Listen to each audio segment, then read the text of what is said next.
ఒక ఆడబిడ్డ కష్టం ఇంకో ఆడబిడ్డకి అర్థమవుద్ది, ఇంకో ఆడబిడ్డ చేసే తప్పులు కూడా ఇంకో ఆడపడుచులకి అర్థమవుతాయి. అందుకని రాజకీయాల్లో ప్రముఖమైన స్థానం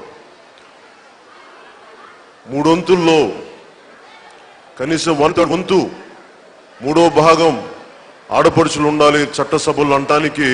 నేను చట్టసభల్లో లేను, ప్రభుత్వంలో లేను, కానీ నా చేతిలో ఉన్నది పార్టీ స్థానాలు. మొన్న ఈ మధ్యన చాలా మంది అనౌన్స్ చేసిన కమిటీ ఆడపడుచులు కూడా చెప్పాను, మండల స్థాయి నుంచి అన్ని చోట్ల 3 వంతు స్థానం ముందు మన పార్టీలోనే అన్ని విభాగాల్లో అన్ని కమిటీస్లో ఆడపడుచులకి స్థానం ఇవ్వాలి. కాకపోతే పరిమితి ఏముంది అంటే చాలా మంది ఇళ్లలోంచి రావడానికి భయపడతా ఉన్నారు. నేను ఒక్కటి మీకు చెప్తా ఉన్నాను, రాజకీయాలంటే ఆడవాళ్ళు వస్తే నోరేసుకొని పడిపోవాలి, పెద్ద పెద్దగా అరుపులు అరవాలనే ఉంటుంది ఇప్పుడు దాకా చేసిన రాజకీయ పార్టీలు.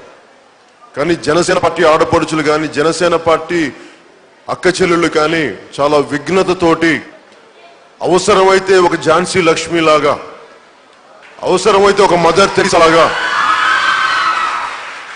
ఒక వీర నారి ఉండాలి, ఒక తల్లి కూడా ఉండాలి. అలాంటి ఆడపడుచుల్ని నేను ముందుకు తీసుకెళ్తాను జనసేన పార్టీ ద్వారా. ఎందుకంటే మీ మాన ప్రాణ సంరక్షణల్ని బాధ్యత నేను తీసుకుంటాను.